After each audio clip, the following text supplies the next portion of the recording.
First of all, I want to thank Retromancers for reminding me of another classic Super Nintendo game from from the 90s.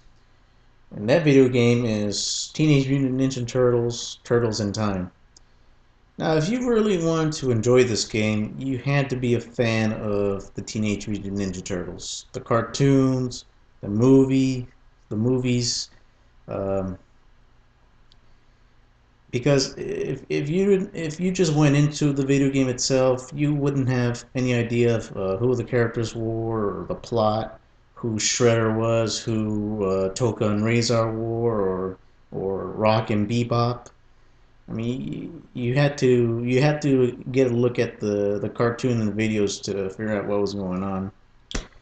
And so yeah, I mean, just another awesome video game experience where you have a choice of playing as either Michelangelo, Leonardo, Donatello, or Raphael.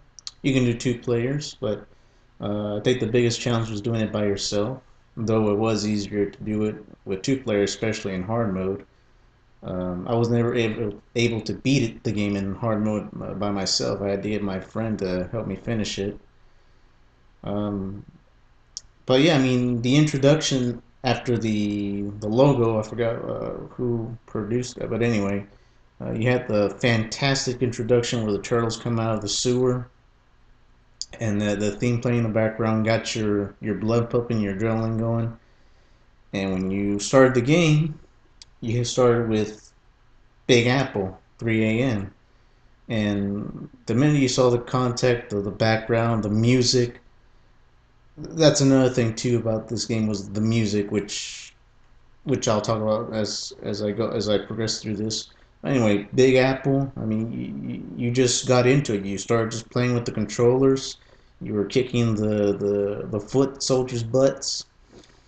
You figured out the special moves. Each turtle had his own special. I don't remember what they were at the top of my head, but I know Leonardo had the spin with the swords. Um, but yeah, and if you got hit by the foot soldiers or any other enemy, it got you frustrated, and you just wanted to go back and kick the crap out of them. And that kept you going throughout the game. You just wanted to keep beating up enemies. You had the pizzas to as your health, which was, of course, again, if you didn't watch the movies, you wouldn't understand. But that's what the turtles ate was pizza with no anchovies. um, but yeah, I mean the music, the gameplay, and the nice background, the features, what was going. I mean, it was that was fun.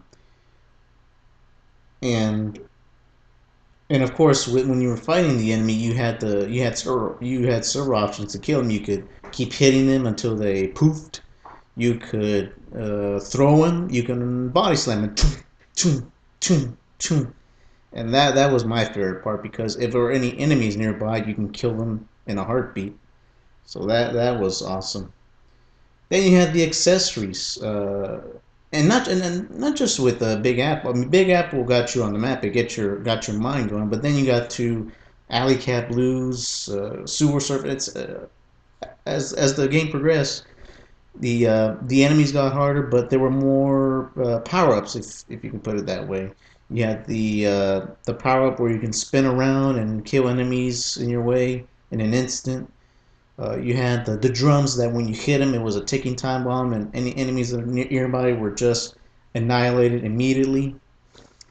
Uh, yeah, I mean, it's definitely things that helped you out as the levels got harder that kept you in the game, and each level's music got you in the groove. I mean, if it wasn't for the music, if it wasn't for especially the boss music, I mean, you wouldn't last 5 minutes playing that game because it would have been just dull and boring. The music in each level, and especially the boss level, I mean, it's priceless. You can't describe it. It's just unbelievable. You felt like you were in the game fighting.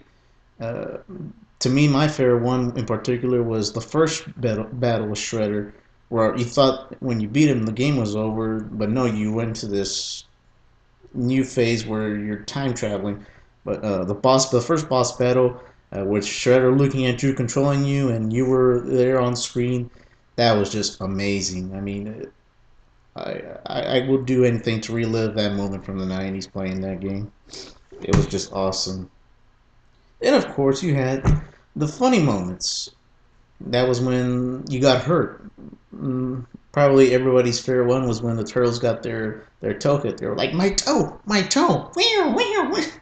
I mean, that was hilarious. Or when the boulder dropped on them, they were just bathed like. Uh, Sometimes I would just hurt myself intentionally just to see that to make myself laugh. I mean that was hilarious. And again, the enemies as the levels progressed, they got more challenging, if you will. The different foot soldiers, the ones who just use the bare hands. Then you had the ones with the the weapons, the swords, the bow arrow, the bombs.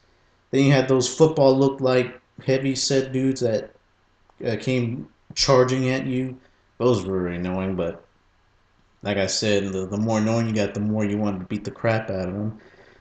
Then you had the small robots, which were very annoying because if they electrocuted you, that would take a big chunk of your health away. But once you figured out how to kill them, that was easy, no big deal. Um, then as you got into the later ones where you started the time travel, you had the dinosaurs, which you couldn't hurt, which you had to be careful about. Um, you had the booby traps, like in the alley cat, starting with alley cat blues with the where you could fall into the hole. Another funny moment where the turtle would say, "This cave is creepy," and um, or on the ship in Skull and Crossbones where you would step on a plague and it hit you. But again, funny moments and nice obstacles to be aware of that kept your mind sharp as you progressed through that game. Um,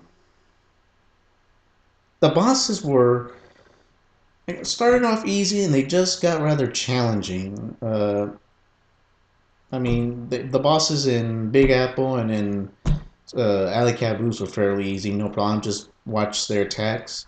Then you got to Sewer Surfing where you had I think it was the Rat King, where he was on his boat, his with his missiles. You had to be extra careful because you had the missiles, you had the bombs, the booby traps where you get your toes stuck in. Um, but again that's what kept you going in the game is these different challenges that you had to figure out how you were gonna overcome, how to beat. Um, but again, and the worst part about the game was, but I didn't really bother me because it was so fun. Was there were no save points, so once you started the game, you had to beat it, and if it was game over, you had to start all over from the beginning. But I liked it that way. I mean, the game was fairly short. I mean, if the first time you played it, it may have taken you a while, but after you got it through the first time, you realize, wow, that wasn't so long. So next time you played it, you knew about the traps, you knew about the tricks, you knew about what to expect. Um, and like I said, as you got played through different modes, especially in the hard mode, you realized you needed someone else to help you because everything got harder. More enemies, the bosses were a little trickier to beat, more surprises, more enemies to beat. But at the end, again, one of those Super Nintendo games that you had to play. Again, you had to rent every Friday after the school week. Again, just another classic video game experience. And once again, I thank the Retromancers guys for reminding me of that. Uh, Seems that not everybody has forgotten about the nice classic Super Nintendo games.